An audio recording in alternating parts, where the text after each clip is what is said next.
3, 2, 1. Après 3 lancements réussis pour la nouvelle fusée Ariane 6, l'Europe a de nouveau accès à l'espace. C'est quand même une réussite incroyable qu'on n'avait pas connue depuis longtemps. Pendant 1 an, l'Europe a été privée de lanceurs autonomes. Résultat, des satellites cloués au sol et une dépendance forcée à SpaceX et aux États-Unis. Ariane 6, c'est le résultat d'une coopération à plus d'une douzaine d'États. Donc forcément, c'est une histoire un peu plus compliquée. Alors qu'on ne pouvait plus rien envoyer, SpaceX, l'entreprise d'Elon Musk avec son lanceur, le Falcon 9, a elle continué son ascension vers les étoiles, avec 132 lancements rien qu'en 2024. Tout d'un coup, le retard d'Ariane 6 est devenu dramatique. Face à ce retard, on en vient presque à se demander pourquoi l'Europe persiste dans la course à l'espace. Ces dernières années, l'Europe spatiale a connu quelques galères et revient de loin. Tout a commencé avec le lanceur Ariane 6 qui n'a pas pu prendre le relais d'Ariane 5. La nouvelle fusée, censée décoller dès 2020, a accumulé 4 ans de retard, notamment à cause du Covid qui a paralysé la production. Résultat, elle n'était pas prête quand Ariane 5 a pris sa retraite en juillet 2023. À cela s'ajoute l'arrêt brutal de la collaboration avec la Russie. L'Europe envoyait jusqu'ici certains de ses satellites grâce à la fusée russe Soyouz. Mais les quelques 300 ingénieurs russes qui travaillaient sur la base de lancement Kourou en Guyane française ont quitté le site après l'invasion de l'Ukraine par la Russie en février 2022. Et comme si ça ne suffisait pas, Vega C, le lanceur italien complémentaire, a aussi connu un échec en 2022. Résultat, un programme gelé pendant 2 ans. Bref, entre juillet 2023 et juillet 2024, c'est le trou noir pour l'Europe spatiale. Pour ne pas laisser ses satellites cloués au sol, l'Europe s'est donc rabattue sur l'entreprise SpaceX d'Elon Musk et son lanceur, le Falcon 9.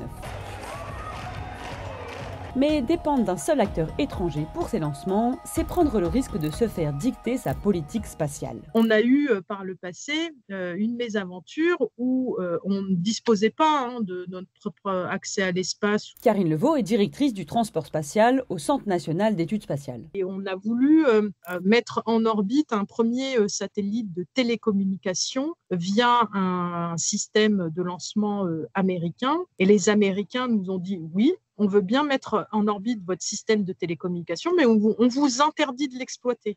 Alors, quand Ariane 6 décolle avec succès en juillet 2024, suivi de 2 autres lancements impeccables en mars et en août 2025, l'Europe respire.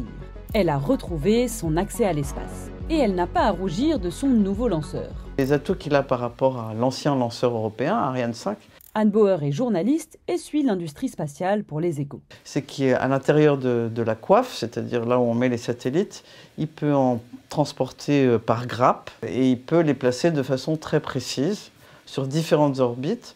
Et en outre, il a un système de désorbitage pour ne pas laisser de déchets. Ariane 6 est aussi modulable, une version avec 2 boosters, une autre avec 4 boosters, pour emporter des satellites très variés sur des orbites différentes. Elle peut ainsi envoyer jusqu'à 11,5 tonnes en orbite de transfert géostationnaire, contre 10 tonnes pour Ariane 5 et 8,3 tonnes pour le Falcon 9 de SpaceX.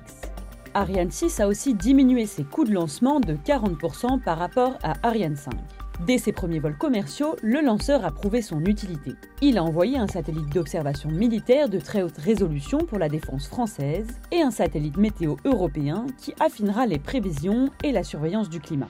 L'objectif est d'atteindre 11 lancements par an à l'horizon 2027.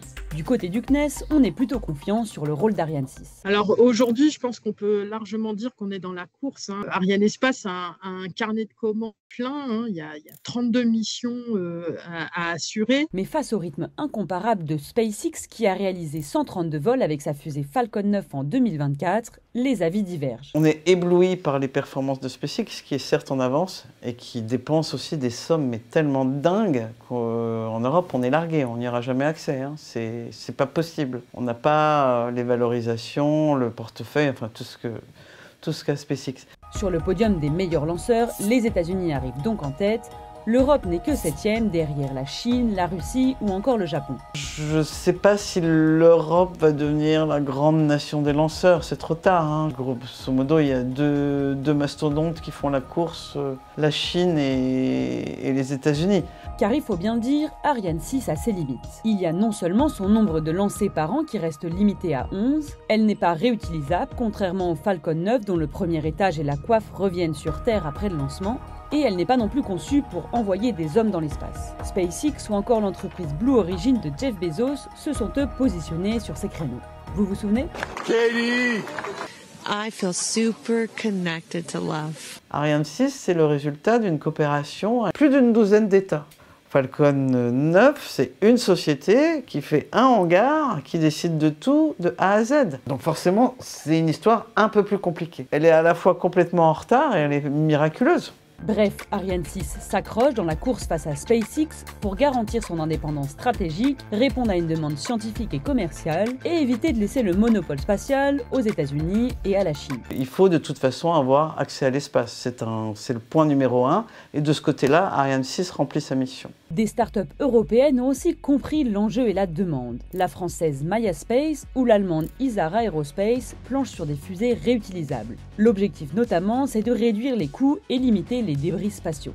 Mais pour continuer sur cette lancée, il faudra plusieurs choses. D'abord, investir davantage. Aujourd'hui, on est dans un rapport de 1 à 5. Quand le public européen met 1 euro sur le spatial, le public américain en met 5, voire 6. Et la Chine, c'est à peu près pareil. Ensuite, se mettre d'accord. Je pense que l'Europe de l'espace peut aller beaucoup plus loin. Elle souffre évidemment des ambitions pas forcément coordonnées des pays, que ce soit la France, l'Allemagne, l'Italie et les autres pays européens. Et peut-être aussi repenser le modèle spatial européen. Pour l'instant, chaque pays met au pot et récupère l'équivalent en investissement pour ses industriels. Il faudrait, dans l'idéal, un système où chaque pays dise « Ok, je mets tant d'argent sur le spatial parce que c'est une industrie importante et il ne faut pas qu'on soit largué. » Et cet argent, il sera utilisé sur les meilleurs programmes possibles pour faire avancer les technologies. Peu importe si c'est une entreprise d'Allemagne ou une entreprise espagnole qui trouve la technologie clé. En novembre 2025, l'Europe dévoilera son plan spatial pour gagner en autonomie et en puissance, un programme à 23 milliards d'euros pour la période 2026-2028, soit 6 milliards de plus que pour la période précédente.